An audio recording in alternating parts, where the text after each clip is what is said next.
Welcome. I'm E.G. Marshall. Welcome to the sound of suspense, the fear you can hear. For the next 52 minutes, we're going to take you into the world of mystery, into the world of terrifying imagination.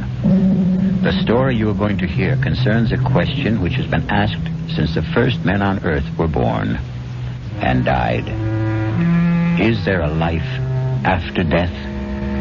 Is there a way to return from the grave? And if there is, can we come back in the body of a living creature? Even one that has claws instead of fingernails? Here is one chilling answer. Dr. Singh, you have to tell me. Could my wife have come back as a bird? A sparrow, something like that? Well, your wife was a rather big woman, Mr. Moresby, in a physical sense. How about a snake? A seagull? How about a cat? A great, big, fat cat? A cat?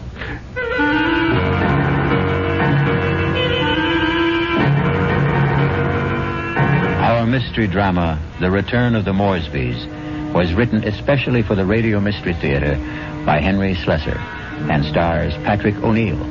I'll be back shortly with Act One. Now, back to Mystery Theater. There's always news and more on 74 KCBS.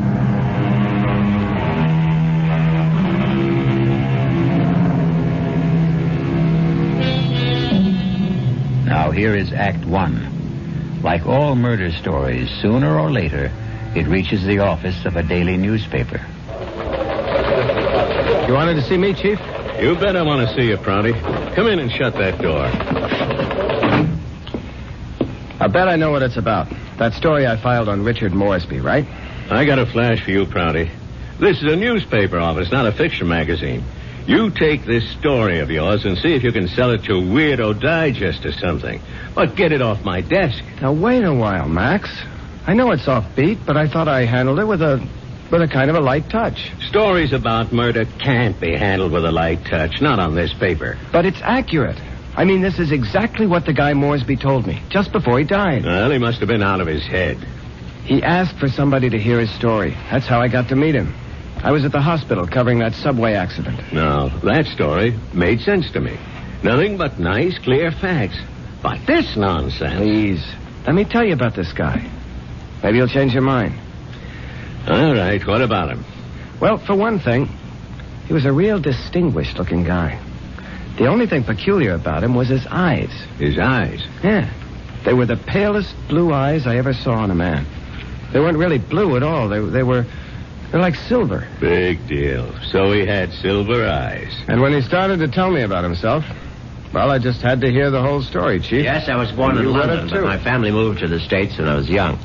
They didn't improve much on the climate when they did. We lived in Vermont. I don't think I was ever warm enough until the age of 24 when I moved to Southern California. I lived on beaches. A superb swimmer, a superior surfboarder, and a terrible bum. It was on the beach at Malibu that I met the woman who was to become my wife. Her name was Una.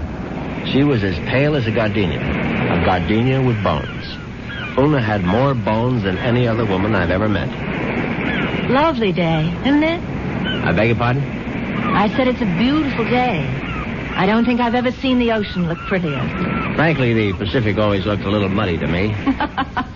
I wonder if that's what Balboa said when he first saw it. Well, he probably said, what a great place for surfing. Ah, I see you have a surfboard. Yes, as a matter of fact, I think I see a wave that I like. Will you excuse me? Oh, I wish I had the nerve to try it. Yeah, you really should. Well, bye now. Maybe I'll ask my chauffeur to teach me. I'm sorry. What did you say? Charles, my chauffeur. He's very good at sports. Come to think of it, that wave doesn't look so good after all. By the way, my name is Richard. Richard Moresby. How do you do? My name is Una.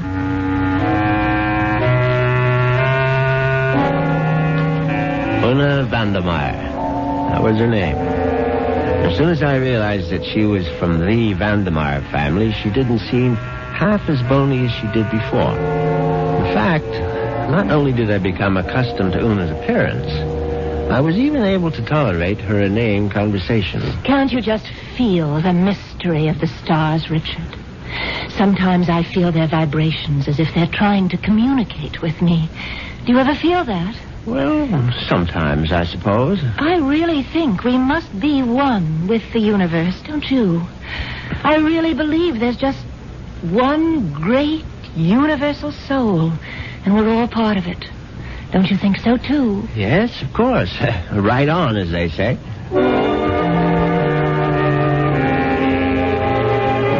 You see what I mean? She talked that way all the time, from the first day of our honeymoon. Well, it was a fine honeymoon just the same. It lasted a whole year on the beaches of the Caribbean, on the French Riviera. I got browner and browner. Una got freckles. Finally, we returned to our home in Los Angeles and settled down to a quiet, comfortable marriage.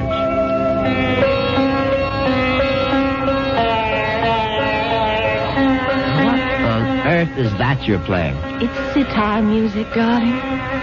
Oh, it's just so spiritual. What made you buy the record? No, Dr. Singh recommended it. Who? Dr. Singh, at the Temple of Metapsychosis, you know. The Temple of what? Metapsychosis. I told you about joining the temple last week. Oh, Richard, sometimes I think you don't listen to me. Now, as you may know, Southern California abounds in quasi-religious organizations. And she'd gone through a number of them without discovering the universal soul at any of their altars. Darling, please come to one of Dr. Singh's lectures. He's such a magnificent speaker. He emits such vibrations.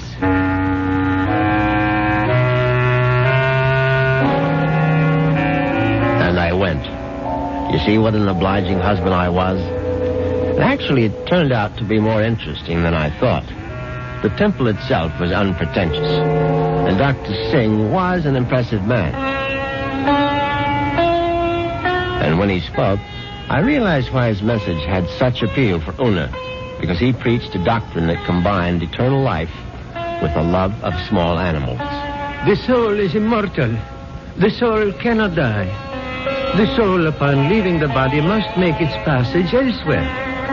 There is a science called eschatology, which deals with the last four things: death, judgment, heaven, and hell.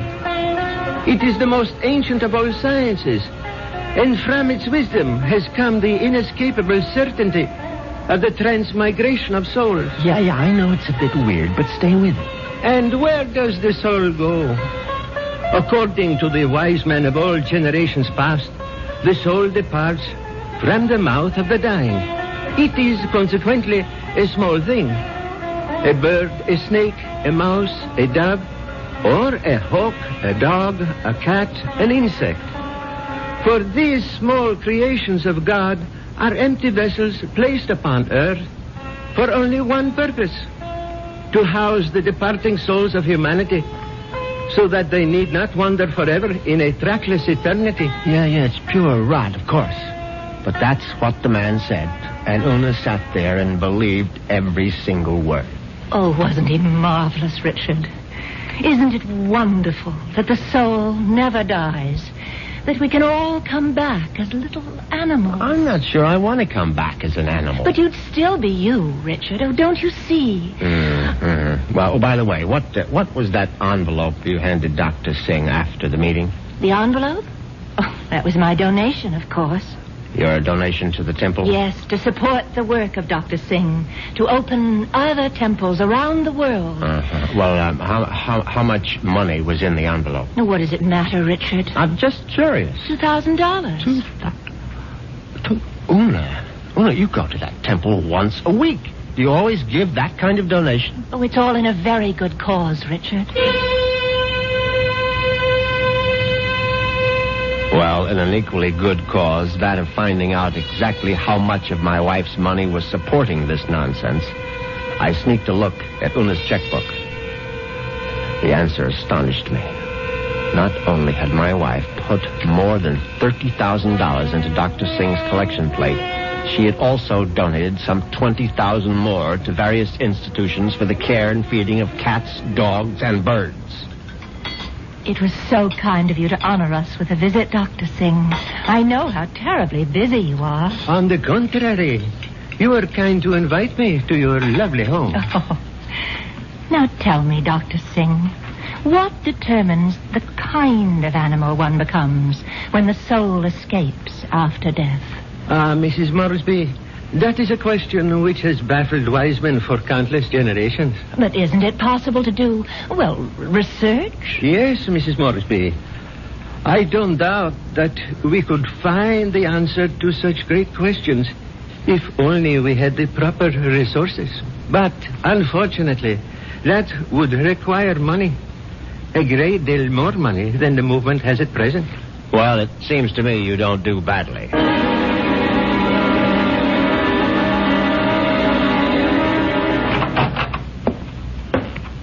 Well, there you are. Hello, Richard. Where have you been all morning? Right here, in my little sewing room. Don't tell me you were sewing. Oh, don't be silly. Actually, I've been composing something. A letter? Oh, something more important than that. Richard, do you realize that I have no last will and testament? Well, why should you? Healthy young chicken like you. I can't call myself young anymore, Richard. You'll always be young to me, darling. Oh, that's very sweet. But just the same, it's only practical to have a will. Would you read it over, Richard, and see if it sounds legal enough? Certainly. Let's see now. I, Una Vandermeyer Moresby, a resident of the city of Los Angeles, state of California, residing at 8 Sheridan Drive, being over the age of 21 and of sound and disposing mind and memory. Darling, this is superb. Where on earth did you get the language? Well, to tell you the truth, I copied it out of Daddy's will. The one that left you $10 million? Yes. Well, I don't see how you could go wrong. Let's see now. Not acting under duress, menace, fraud, or undue influence of any person whomsoever... And... Good Lord, Una. What's that? What is it? What? You're not serious about this. Oh, about making a will? Well, of course I am. I mean, this bequest to the temple, mumbo-jumbo. What's wrong with it? Now, listen, darling, I told you how important Dr. Singh's work is, but it requires money to carry it on. Tons of money. So the least I can do is to help the poor man as much as I can. But you're giving him 90% of your entire fortune. You'll still have $1 million if I go first, Richard. Isn't that enough? No, it isn't. I mean, the whole thing is ridiculous. Don't you realize that man is a fraud, a charlatan? What? Oh, for heaven's sake, Una, open your eyes. Don't you realize the simple truth? Your money won't build any temples. It's just going to line the pockets of that turbaned phony. Richard, what a terrible thing to say. Well, you told me you liked Dr. Singh, that you were very impressed by his theory of transmigration. Darling, I was only saying all that to please you. But now I'm telling you that the only thing Dr. Singh is planning to transmigrate is your money into his savings account. And frankly, I'm not going to let him do it. Richard, what are you doing? You're tearing up my will. That's right. How dare you do such a thing? It's my money, and I'll do whatever I please with it. Una, darling, I just want you to have a chance to come to your senses. Oh, there's nothing wrong with my senses. I can see very clearly what the real trouble is. If I didn't leave a will, all my money would go to you, wouldn't it? Well, naturally, I'm your husband. You don't have any other And relatives. that's why you're acting this way. It's just plain and simple greed. Una, listen to me. No, it's all right. It's all right. I'm glad you tore up that will, Richard, because I realize now that I was quite wrong. Do you? Yes. It's a mistake to leave only $9 million of my money to the temple. I'm going to leave all of it to Dr. Singh. When Una actually drafted that incredible document and called our attorney for a Monday morning appointment, I realized that I had to do something very drastic before the weekend was over. I had to kill my poor misguided wife. I had to make her one with the universe.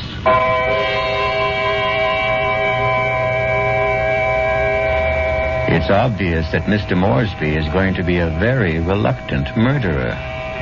The question is, Will his reluctance get in the way of his efficiency? We'll get the details when we return shortly with Act 2. Mystery Theater on News 74, KCBS.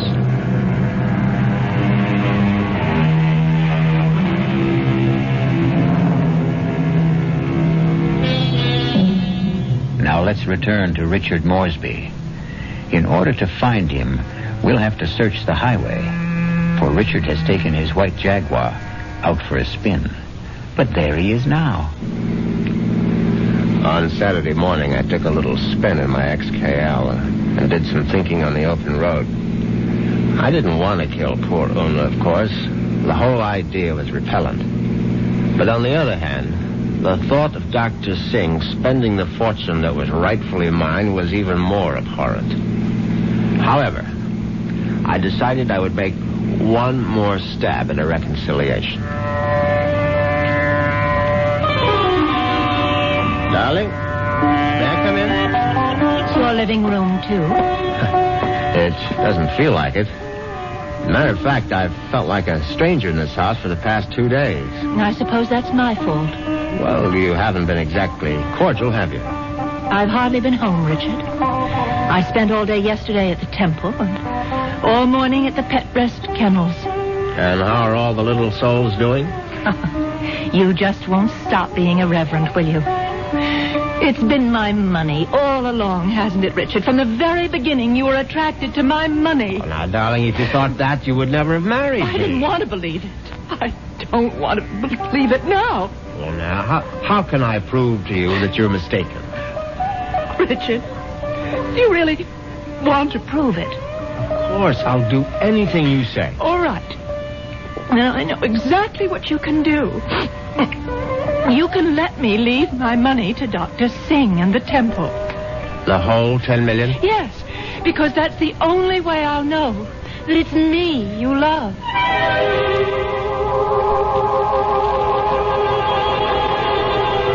Well, you can't say I didn't try.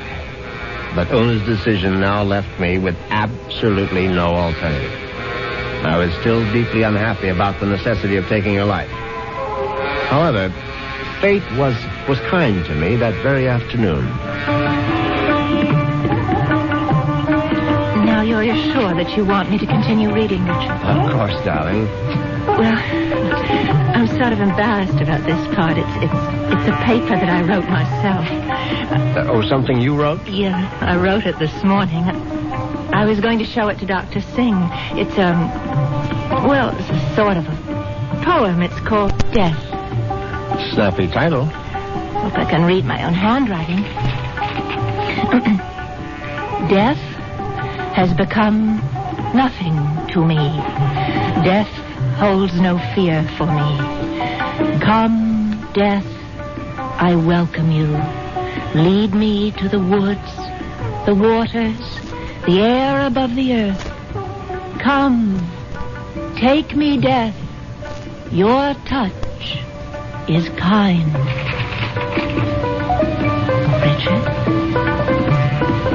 Oh, Richard, why do you look like that? Is it really that terrible? Oh, terrible. Oh, no, my darling, it's beautiful. Do you mean it? You must give it to me, Una. I must have it. You like it that much? Yes, I certainly do. Well, I'll type it up for you, Richard. No, I must have the original. No, just the way you wrote it. Oh, darling, I'm so flattered. What will you do with it? Oh, I'm going to put it in a frame, of course. And I know just where I'm going to hang it.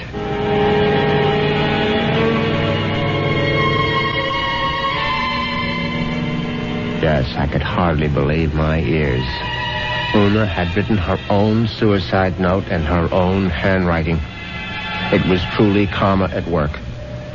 Now there was no question of failure, and no longer any need for delay. Oh, what a lovely idea this was, Richard. Candlelight dinner for two. Yes, I thought you'd enjoy it. So sweet of you to handle the whole menu with cook. You spoil me shamefully.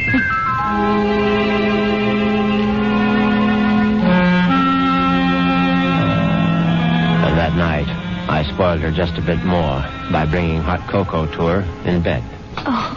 Oh, Richard, you shouldn't have bothered. But I know how you like your hot cocoa before retiring, Una. You can't get to sleep without it. No, but Parker could have brought it to me. Oh, no, this is something I had to do myself. Oh. No, drink it down now. Yes. I'm drinking it. Does it taste all right? Oh, it tastes just fine.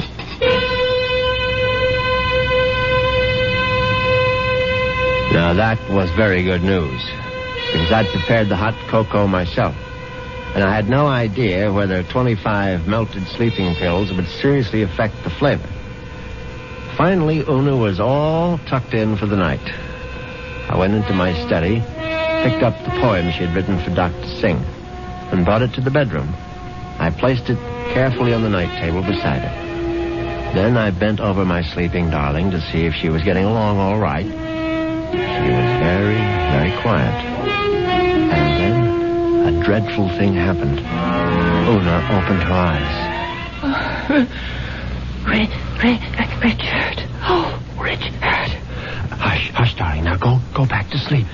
Richard, I'm sick. No, my love. No, you're only sleepy. Cocoa tasted so strange. I didn't want to upset you, Richard, but I'm sick. No, you'll feel much better in the morning, Una. I promise you. Tomorrow morning, you'll be one with the universe. Richard, that paper.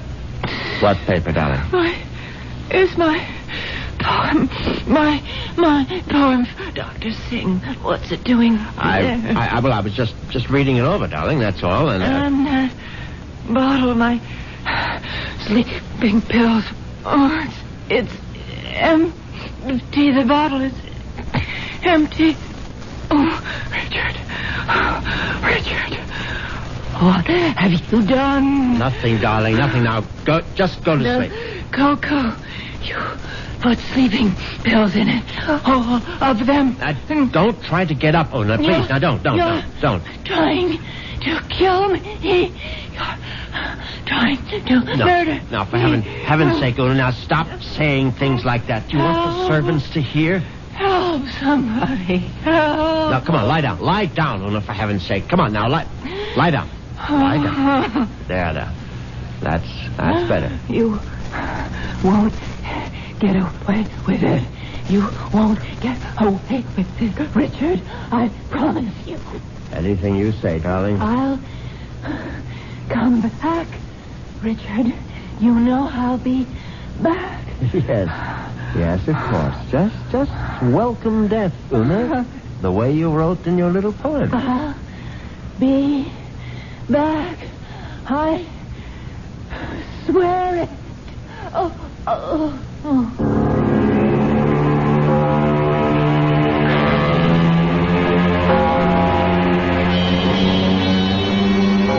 The funeral was held 2 days later.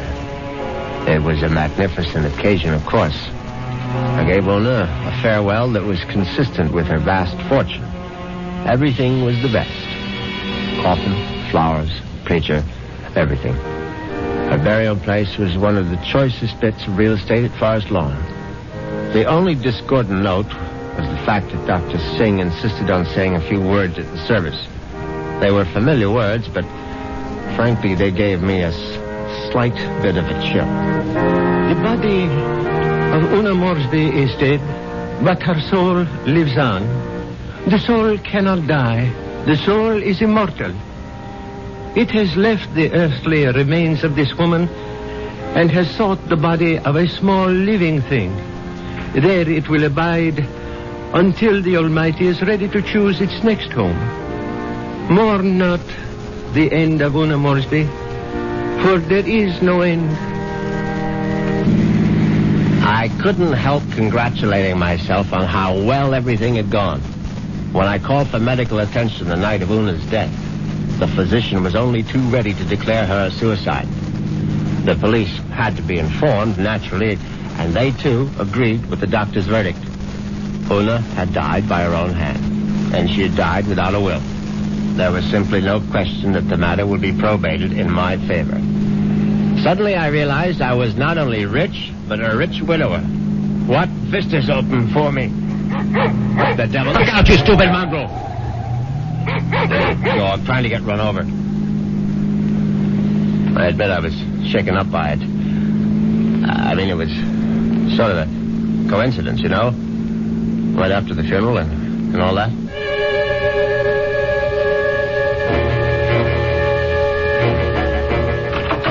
I was very glad to be home again, you can be sure. Excuse me, Mr. Moresby. Yes, Parker? Cook is worried about the raccoon, sir. The what? There's been a raccoon at the kitchen door all morning, and Cook is badly alarmed, I'm afraid. I've tried to scare it away, but it keeps returning. A raccoon, for heaven's sake? Why don't you just shoot it and make a coat out of it? I was wondering if you wished me to call the game warden, sir. Oh, please, Parker, do whatever you please about it. I'm going to take a nap. Yes, sir. Very good, sir.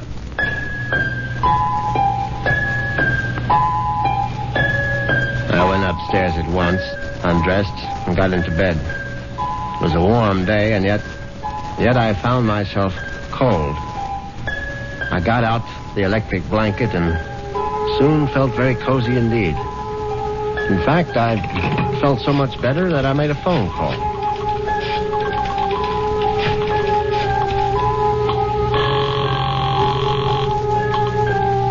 Hello. May I speak to Rachel? Thank you very much. Hello, Rachel? Yeah, who's this? Rachel, you probably don't even know my name, but it's Moresby, Richard Moresby. Who? You met me at the club numerous times. I'm the rather distinguished-looking gentleman who sits at the table on the far right corner. Oh, yeah, well, that's not my station. Yeah, I know it isn't, and I've always regretted it. Frankly, I would have enjoyed my lunches at the club even more if you had served them. Listen, I'm pretty busy right now. Well, what I wanted to find out was if you're busy this evening. Oh, what'd you have in mind? Oh, a little, quiet dinner, perhaps? Is that all you had in mind? Why don't we just wait and see? I can pick you up outside the club whenever you're free. Yeah, how I know it's you. I mean, I'm still not sure which gentleman you are. I'll be sitting in an XKL Jaguar. Do you think you'll recognize it? A Jag? I get off at 6:30. See you then.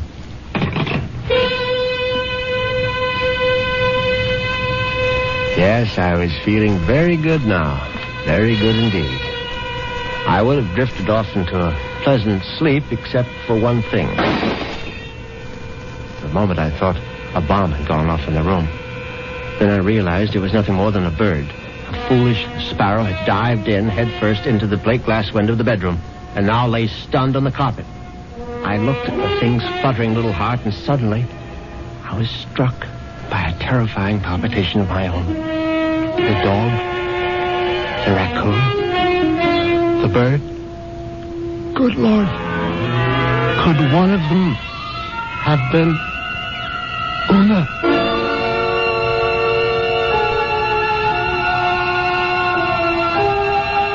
Has Una Moresby returned from the grave? Nonsense. Such things don't really happen. But perhaps we should reserve judgment until I return shortly with Act 3.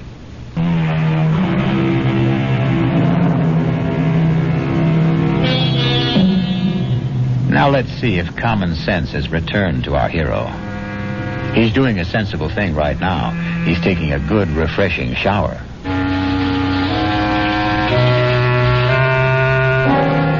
By the time evening came, I was feeling better.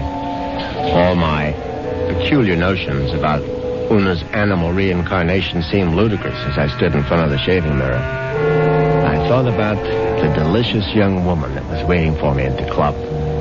I'd admired Rachel's way with a tray for months, but ever faithful to my wife, I hadn't done more than gaze from afar. But now, things were going to be different. Yes, who is it? It's Parker, sir. Yes, come in, Parker. It's all right. Excuse me, sir.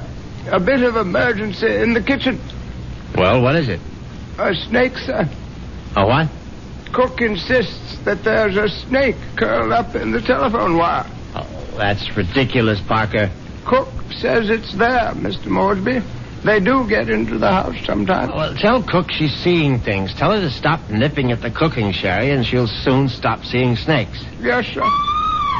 What was that? I would guess it was Cook, sir. Oh, for heaven's sake, go down and see to it, Parker. I'll try, sir. But I'm not very good with snakes, sir. Well, what do you think I am, an expert?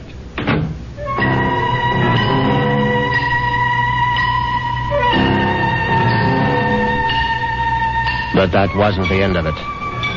10 minutes later, Parker was back upstairs saying that the snake had left the kitchen and run into the living room. No, I suppose snakes don't run, they slither.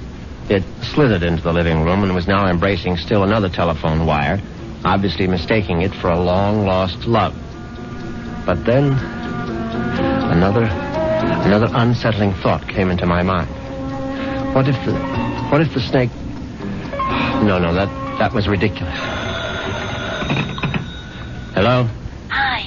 Is this Mr. Moresby? Yes, who's this? Rachel, from the club. Oh, yes, Rachel, what is it? Listen, could you make it 6 instead of 6:30? I'll try to sneak out a little early. Yes, fine, I'll be there as soon as I can. In the Jaguar, right? Yes, in the Jaguar. Listen, the reason I want to leave earlier is because my husband always picks me up at 6:30. What was that? So I asked one of the girls I work with to tell him I got another job someplace. He won't care. He likes me to earn extra money. Yes, I see. So, just to make the story look good, I guess you'll have to lend me a few dollars after our date. Yes, of course. And listen, I really do remember you, sugar. You're the handsome one with a cute bald head. See you soon.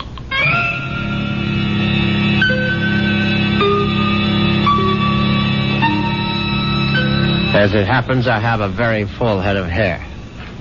But distressing as Rachel's telephone call was, an even more disturbing thought intruded.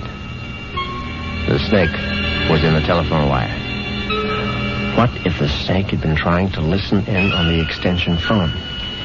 I knew the idea was absurd, but I couldn't help a superstitious shiver of dread. In fact, I was so troubled that I decided to forego my date with Rachel, the waitress. It wouldn't matter anyway. She'd be angry at some man at the club with a cute, bald head. The next day, I did the only thing that really relaxed me. I went to the beach. It proved to be an excellent idea. I stretched out on the golden sand and let the sun warm me. I listened to the waves beating against the shore. I listened to the haunting cries of seagulls circling overhead. Suddenly I was aware that the gulls which had been hovering over the water were now hovering over me. Now, instead of their cries being sad and plaintive, now they seemed menacing. I stood up hastily, but the gulls seemed to be increasing in number. I saw their sharp, pointed beaks, their raking claws. They were predators, of course. How many times had I seen them swoop into a dive and snatch up some poor fish out of the sea? And there was one seagull in particular. Its beady eyes seemed to be staring at me. No, it was my imagination, of course. I wasn't a fish. I was a man. But just the same, I found myself running down the beach. Running for dear life. And that's when I knew it was time to see a doctor.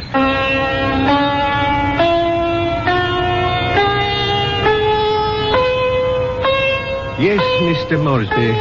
I'm very pleased that you honored the temple with your presence. I'm grateful that you're willing to see me, Dr. Singh. I realized that, well, you've had a disappointment. A disappointment? I'm afraid I don't understand. I know my wife made certain promises to you concerning her will. I believe she mentioned some modest donation. She wasn't in her right mind, of course. I mean, when she took those sleeping pills. Yes, it was very sad. I trust that she has found the peace and happiness that she sought. Frankly, that's what I wanted to talk to you about. I mean, about whether you really believe that my wife is, well, that she's some kind of animal right now. But of course I believe it, Mr. Moresby. I don't merely believe. I'm positive. When your wife passed from this world into the next, her soul made its escape.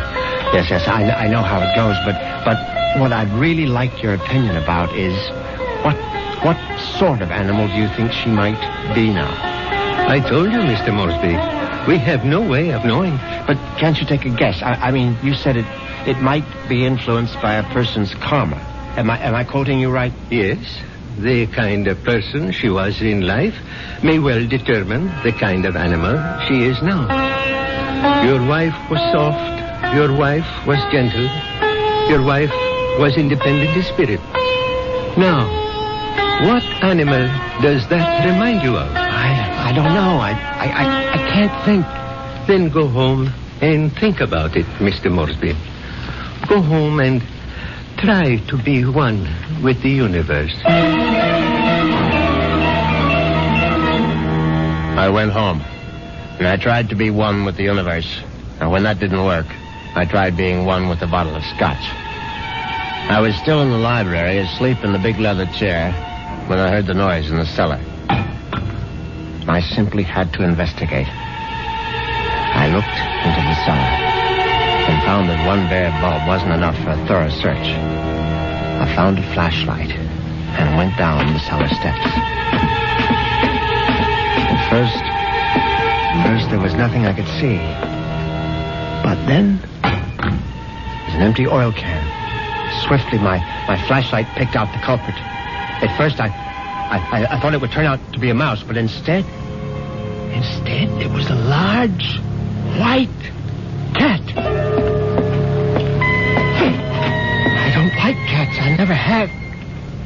Skulking, cynical creatures. When the beam of my flashlight hit it, the cat froze. I saw it was an alley cat. Its fur shaggy, its eyes baleful in the light. It was fat, and yet it was bony, too. I said scat, but it didn't scat. Instead, it started to walk toward me. And I knew for certain what Dr. Singh had meant. I knew for certain I was looking at the reincarnation of my wife. As soon as that hideous apparition howled at me, I made a cowardly dash for the cellar door. Once I was on the other side, I remembered the hunting rifle that Una had given me for Christmas. It stood unused in an upstairs closet. I found it. I loaded it and brought it back to the cellar. I hadn't fired a rifle since boyhood. I stood on the top of the stairs with my flashlight, picked out the ghostly white form of the cat. I put down the light, raised the weapon, and squeezed the trigger. The report was deafening, but the recoil was worse. My precarious balance on the top step was lost. I fell to the bottom.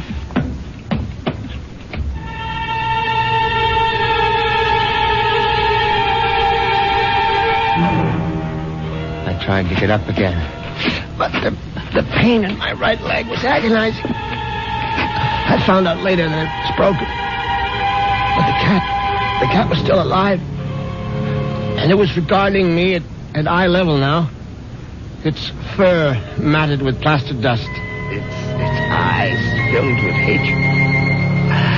I tried to crawl toward my fallen rifle. Just as I saw the creature advancing toward me, I screamed, "Una!" My hand was on the rifle now, grasping it too quickly in my panic. My fingers touched the trigger. The rifle went off again.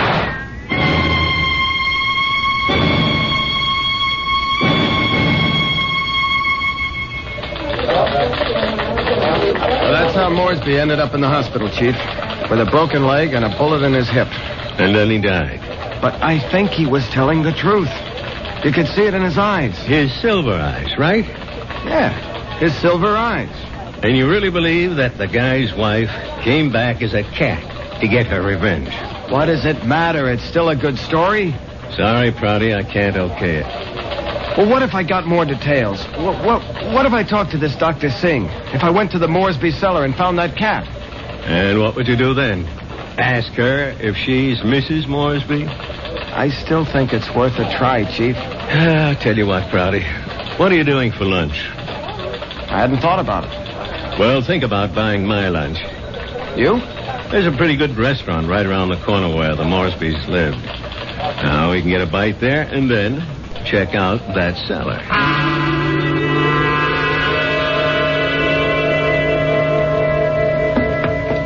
So, this is where it happened, huh? Moresby fell from these steps when he fired that rifle. Hey, you can still see the plaster dust where the bullet hit. Yeah, I see it. But I don't see any white cat. It might be hiding someplace. Or it might be a figment of his imagination. Maybe so. Hold it. Did you hear something? No. Listen. There it is. Look. It's a cat, all right. And it looks like it just found its supper. Oh, that mouse is still alive. Yeah, but not for long. Look at it squirm. He's eating it. Yep. And there goes your mouse. Oh, my God. What's the matter, Prouty? Never see a cat eat a mouse before? Chief, did you see that mouse? Sure I saw it. But didn't you notice something? Like what? Its eyes. Chief, did you ever see a mouse with eyes like that? They were so pale blue, they were almost silver.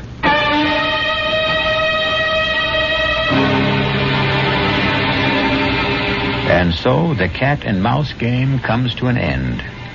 But according to Dr. Singh, there is no end. Perhaps Richard Moresby will have his turn next in another afterlife. I'll be back in a few moments.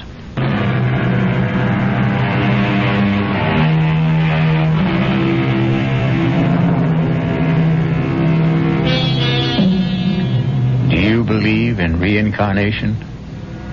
Do you believe the dead return?